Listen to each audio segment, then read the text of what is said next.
there are 3 micro markets. There's City Hall, Bugis, Marina Centre. When we planned this development, we were thinking about actually linking all 3 districts. We put a lot of attention to the pedestrian network and how it's going to link to 4 different MRT lines.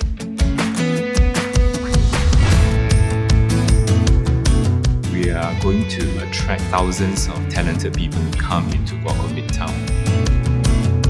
When we talk about rejuvenating a location, it is not just the physical, but it is really that influx of this new group of people. It will catalyze the transformation that's already happening in that district. So when we looked at the site, we're getting the essence of the old neighbourhood with the contemporary Tower City and putting the two together. Rather than just a podium development with a series of towers, what we're trying to do is create a bit of urbanity, a bit of city building back on the site. So we're getting the fine-grained human scale development coming out of that, together with the towers. In fact, we've got 7 different squares and gardens. So it's broken down. So it's not a massive, it's, as we keep talking about, this sort of human scale. While they could accommodate large events, the notion is you'll feel very comfortable within them. Kwok Koh Midtown will not be a product that is on a standstill, but it will continue to grow, evolve. You are part of a dynamic development. When we design residential property, we always think about it from the user's perspective. So one of the things that has become quite clear is that our lives are now much more integrated. So we have conceptualized and designed the residential apartments as basically for live, work or entertain at home. If you look at the layout plan, it's actually a rectilinear space. It's not a space that appears to be disjointed. I think this clarity in terms of the layout had really happened in Midtown Bay. So you can function in the daytime as an office space.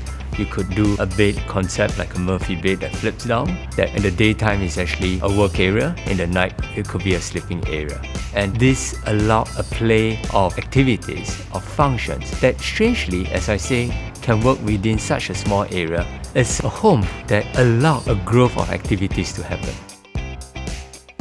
There's this highly activated, familiar public realm open space system that's got all this buzz and activity happening down below. Then the residential component really floats up above it, so it's elevated, so you can be removed. It's taking advantage of the great views that exist, the towers located in a way to look past and not be overlooked by the adjoining towers.